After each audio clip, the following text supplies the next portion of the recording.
ఘనంగా నాయిని రాజేందర్ రెడ్డి జన్మదిన వేడుకలు.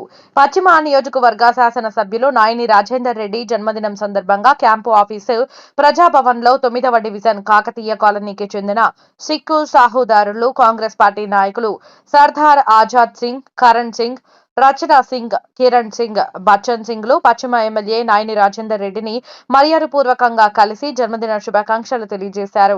కాంగ్రెస్ పార్టీ సీనియర్ నాయకులు సర్దార్ హరి సింగ్ పశ్చిమ ఎమ్మెల్యే నాయిని రాజేందర్ రెడ్డికి ఖడ్గం, తల్వార్ను పుట్టినరోజు కానుకగా ఇవ్వడం జరిగింది. అనంతరం హనుమకొండ చౌరస్తాలో అలంకార్ జంక్షన్లో కాంగ్రెస్ కార్యకర్తలు ఎమ్మెల్యే నాయిని రాజేందర్ రెడ్డి పుట్టినరోజు సందర్భంగా కేకు కట్ చేశారు. కార్యక్రమంలో కాంగ్రెస్ కార్యకర్తలు, 1000 స్తంభాల గుడి ప్రధాన పూజారి గంగుల ఉపేందర్ శర్మ పాల్గొన్నారు.